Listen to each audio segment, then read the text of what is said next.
नमस्कार साथियों, मैं हूं रंजीत चौहान। कार्यपालिका पर जबरदस्त कार्रवाई करते हुए बी आर गवई ने दिखा दिया कि अब चुनाव आयोग की मनमानी नहीं चलने वाली है। साथियों, B R Gavai chief justice of India ने साफ साफ कहा था कि कार्यपालिका फेल होती है तो न्यायपालिका को स्टैंड लेना पड़ेगा। अगर कार्यपालिका काम नहीं करती है तो न्यायपालिका काम करेगा, न्यायपालिका काम करने पर मजबूर करेगा। साथियों, आज राहुल गांधी के कई सारे सवाल थे जो चुनाव आयोग भाग रहा था, लेकिन जब राहुल गांधी को सुप्रीम कोर्ट का साथ मिला, जब राहुल गांधी को सीजेआई बी आर गवई का साथ मिला, तो चुनाव आयोग हाथ जोड़कर खड़ा हो गया और रहम की भीख मांगने लगा। दोस्तों, आपको पता होगा बीते कई सालों से चुनाव आयोग सरकार की बैसाखी बना हुआ है, सरकार का दरबारी बनकर काम कर रहा है, सरकार की चमचागिरी बनकर काम कर रहा है। जहां सरकार चाहती है वहां चुनाव आयोग सरकार को चुनाव जिता देता है और जहां चाहती है वहां चुनाव तहस नहस करा देता है। साथियों, लेकिन अब उसी चुनाव आयोग पर सुप्रीम कोर्ट ने हंटर चला दिया है। चलिए हम पहले आपको दिखाएंगे कि बी आर गवई ने कितनी बड़ी बात कही है। बी आर गवई ने कार्यपालिका पर, चुनाव आयोग पर, ईडी सीबीआई पर, संसद में बैठे हुए तमाम बड़े नेताओं पर कितना बड़ा स्टैंड लिया है। देखिए, उन्होंने कहा है कि वो शक्ति न्यायिक समीक्षा का प्रयोग बहुत ही सीमित क्षेत्र में, बहुत ही अपवाद स्वरूप मामलों में किया जाना चाहिए। जैसे कि मान लीजिए कि कोई कानून संविधान के मूल ढांचे का उल्लंघन करता है या संविधान के किसी भी मौलिक अधिकार के साथ सीधे टकराव में है, या यदि कानून बहुत ही मनमाना और भेदभावपूर्ण है तो अदालतें इसका प्रयोग कर सकती हैं और अदालतों ने ऐसा किया है। साथियों, आप जानते हैं कि संसद में कई सारे कानून मनमाने तरीके से पास कराए जा रहे हैं, कई सारे काले कानून संसद में पास कराए जा रहे हैं। उन्हीं कानूनों पर हंटर चलाने के लिए न्यायमूर्ति बी आर गवई ने स्टैंड ले लिया है।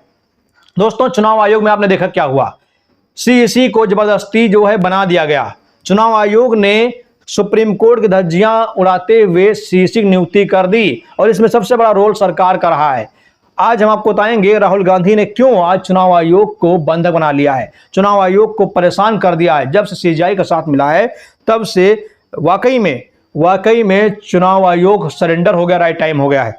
देखिए, सुप्रीम कोर्ट के कई सारे वकीलों ने सीजेआई को चिट्ठी लिखी है, कहा है कि जज साहब महोदय, न्यायमूर्ति, माय लॉर्ड, आप देखिए चुनाव में धांधली हो रही है। पिछले वाले जो जज थे उन्होंने कोई स्टैंड नहीं लिया, लेकिन आपसे मेरा अनुरोध है कि आप स्टैंड लीजिए और जो चुनाव में धांधली हुई, चाहे हरियाणा हो चाहे महाराष्ट्र हो, आप उन चुनावों पर एक्शन लेते हुए जो जिम्मेदार हैं उनको आप सजा दीजिए। देखिए, ये चिट्ठी है आपके सामने, मैं पेश कर रहा हूं।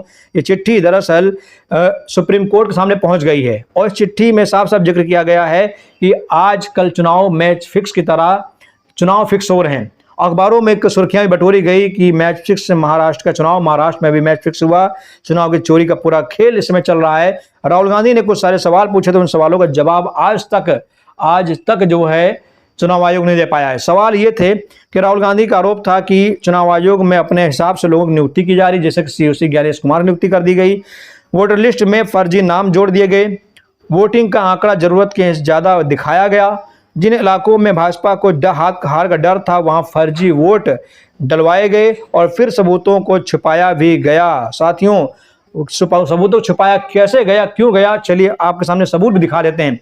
मई 2024 लोकसभा से नवंबर 2024 विधानसभा के बीच 41 लाख मतदाता बढ़े, जबकि 2019 से 2024 में 31 लाख। शिरडी में एक इमारत से 7,000 मतदाता और 85 विधानसभा क्षेत्रों के 12,000 बूथों पर असमान वृद्धि का आरोप लगाया। राहुल ने डिजिटल मतदाता सूची को 5 बजे के बाद सीसीटीवी फुटेज सार्वजनिक करने की मांग की।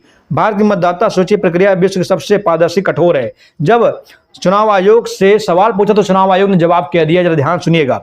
भारत की मतदाता सूची प्रक्रिया विश्व की सबसे पारदर्शी और कठोर है। द इंडियन एक्सप्रेस के अनुसार उन्होंने बताया कि राजनीतिक दल, उम्मीदवार, पर्यवेक्षक और मीडिया इसकी निगरानी करते हैं। 1960 में से सूचियों दलों के साथ साझा की जाती है और दावों आपत्तियों की प्रक्रिया सटीकता सुनिश्चित करती है। साथियों, सवाल जवाब होने लगा। चुनाव आयोग से राहुल गांधी ने कई सारे सवाल पूछे और चुनाव आयोग उन सवालों जवाब किस प्रकार से दे रहा है, देखिए खबर में। देखिए राहुल ने सवाल किया कि 41 लाख मतदाताओं की वृद्धि असामान्य क्यों। सीईसी का जवाब, युवा भागीदारी तक सीमित है, बिना बूथ स्तरीय डेटा या शिरडी के मामले का खंडन। सवाल, 5 बजे के बाद मतदान प्रतिशत बढ़ना 58.22% से 68.5% संदिग्ध क्यों। सीसी ने कोई स्पष्टीकरण नहीं दिया, जबकि ईसीआई ने पहले कहा था कि 1.16 करोड़ वोट अंतिम 2 घंटों में संभव थे। सवाल अगला पूछा राहुल गांधी ने, डिजिटल सूची और सीसीटीवी फुटेज क्यों नहीं है? तब सीसी ने इस मांग को अनदेखा किया और जो पारदर्शिता पर सवाल उठाता है। निष्कर्ष ये निकलता सवाल जवाब से कि सीसी का बयान प्रक्रिया की समान वैधता पर जोर देता है, लेकिन राहुल के विशिष्ट सवालों का जवाब नहीं देता। यह नया है कि उन्होंने वैश्विक मंच चुना, शायद इस इलेक्शन कमीशन ऑफ इंडिया की साख बचाने के लिए, लेकिन बिना डेटा और फुटेज के संदेह बरकरार है। राहुल का दावा है कि सबूतों के अभाव में कमजोर है, लेकिन इलेक्शन कमीशन की चुप्पी इसे बल देती है। दोस्तों, इसे बल देती है, और बल इसलिए देती है क्योंकि किसी भी सवाल का जवाब चुनाव आयोग नहीं दे रहा है। ऐसे में अब सुप्रीम कोर्ट के वकीलों ने, बड़े बड़े वकीलों ने, छोटे मोटे वकीलों ने नहीं, सीजीआई के सामने पेश कर दी है कि इससे पहले जो चंद्रचूड़ साहब थे या सीजीआई संजीव खन्ना थे, वो तो सरकार के प्रभाव से प्रभावित हो गए, डर गए। लेकिन आप सीजीआई साहब डरिए मत, आप एक्शन स्टैंड लीजिए, क्योंकि आप संविधान की बात करते हैं, आप कानून की बात करते हैं, आप बाबा साहब अम्बेडकर को मानते हैं, आप किसी डरने वाले तो नहीं हैं।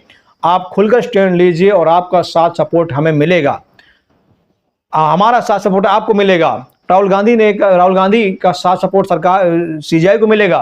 सीजीआई साहब स्टैंड लीजिए। अब देखते हैं कि सामने केस पहुंच गया है सीजीआई के सामने, सीजीआई साहब क्या स्टैंड लेते हैं। फिलहाल लोग मन में हमेशा से यही सवाल रहा है कि आज तक कोई भी जज चुनाव आयोग के खिलाफ खड़ा नहीं हुआ है। जिस जज ने खड़े होने की कोशिश की वो जज का ट्रांसफर हो गया है। इससे पहले साउथ इंडिया में, दक्षिण भारत में एक जज ने स्टैंड लिया था।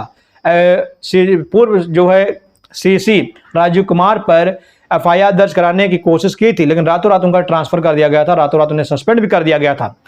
तो क्या नए सीजीआई बीआर गवई जो कि सुप्रीम कोर्ट में मौजूद हैं, सबसे पावरफुल कुर्सी पर हैं, क्या वो सीसी पर एक्शन लेंगे?